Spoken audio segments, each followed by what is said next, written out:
Hi friends, welcome back to City சமையல். இன்னைக்கு நாம ஒரு சிம்பிளான சட்னி ரெசிபி தாங்க பார்க்க போறோம். அதுவும் கேப்சிகம் வச்சு. இந்த கேப்சிகம்ல விட்டமின் சி கண்டென்ட் ரொம்பவே அதிகமா இருக்கு. கண் சம்பந்தப்பட்ட பிரச்சனைகள் எல்லாத்தையுமே இது கியூர் பண்ணுது. அதுவும் மட்டும் இல்லாம டைஜஷனுக்கு ரொம்பவே ஹெல்ப்ஃபுல்லாவும் இருக்கு. இது எல்லா கலர்ஸ், அதாவது சிவப்பு, மஞ்சள், பச்சை, இந்த மாதிரி வெரைட்டி ஆஃப் கலர்ஸ்ல இருக்கிறதால கிட்ஸ் ரொம்பவே லைக் பண்ணுவாங்க.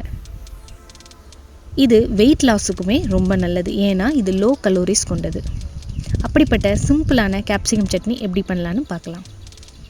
தேவையான பொருட்கள்: குடைமிளகாய், பெரிய வெங்காயம், புளி, காய்ந்த மிளகாய், உளுந்து.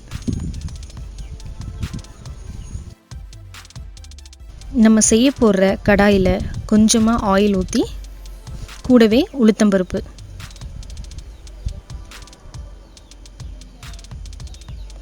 நான் இது எல்லாமே ஒரு மீடியம் ஃப்ளேமில் வச்சு தாங்க செய்கிறேன், இல்லைன்னா உளுத்தம்பருப்பு சீக்கிரமாக கரிஞ்சு போயிடும்.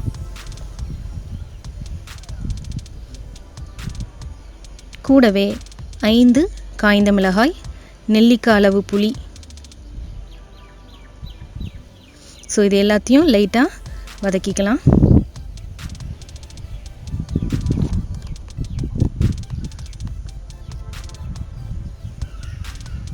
இது கூடவே நம்ம ரஃப்பாக சாப் பண்ணி வச்ச ஒரு பெரிய வெங்காயம்,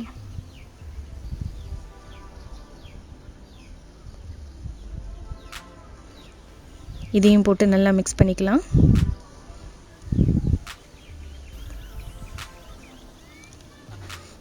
அடுத்து நம்ம ரஃப்பாக சாப் பண்ண கேப்சிகம். மோஸ்ட்லி இந்த சட்னிக்கு க்ரீன் கேப்சிகம் ரொம்பவே டேஸ்ட்டாக இருக்குங்க. ஸோ நான் இன்றைக்கி 2 கேப்சிகம் எடுத்துருக்கிறேன், ஒரு பெரிய வெங்காயம் எடுத்துருக்கிறேன். இந்த கேப்சிகத்தில் ஃபைபர், அதாவது நார் சத்து ரொம்பவே ஜாஸ்தியாக இருக்குது. அதனாலவே நமக்கு டைஜஷன் ப்ராப்ளம் இருக்கவே இருக்காது. ஸோ நீங்கள் ஃப்ரைட் ரைஸ்லலாம் நம்ம கேப்சிகம் போட்டோன்னா கிட்ஸ் அதை எடுத்து போடுறதுக்கு வாய்ப்புகள் அதிகம். இது மாதிரி நீங்கள் சட்னி டைப்பில் பண்ணி கொடுத்தீங்கன்னா ரொம்பவே ஈஸியாக அவங்களுக்கு எடுத்துப்பாங்க. ஸோ நல்லா நான் வதக்கிட்டேன். இது நல்லா கூலாகணும்.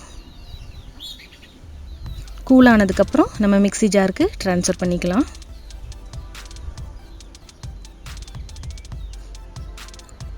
ஸோ ரெடி பண்ணி வச்ச வதக்கலை நம்ம மிக்ஸி ஜாருக்கு ட்ரான்ஸ்ஃபர் பண்ணிக்கலாம். இது கூடவே தேவைக்கு ஏற்ப கொஞ்சமாக உப்பு. ஸோ இது எல்லாத்தையுமே சட்னி பதத்துக்கு அரைச்சி எடுத்துக்கலாம். ஸோ இந்த மாதிரி ரொம்ப நீங்கள் சாஃப்டாக பேஸ்ட் மாதிரி பண்ணிங்கன்னா அது கொஞ்சம் நல்லா இருக்காது. கொஞ்சம் கொரகொரப்பாக அரைச்சிக்கோங்க, ரொம்பவே சூப்பராக இருக்கும். இது சூடான இட்லி, தோசை, ஆப்பம், ஈவன் தோ சப்பாத்திக்குமே ரொம்பவே சூப்பராக இருக்கும். இந்த ஈஸியான சிம்பிள் குடமிளகா சட்னியை கண்டிப்பாக நீங்கள் வீட்டில் செஞ்சு பாருங்கள்.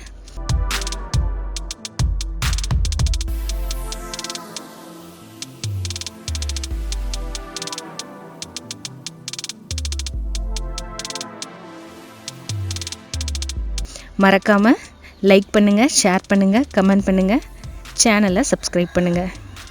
மற்றும் ஒரு வீடியோவில் சந்திக்கிறேன். நன்றி, வணக்கம். இது அறுசுவையின் திறவுகோல்.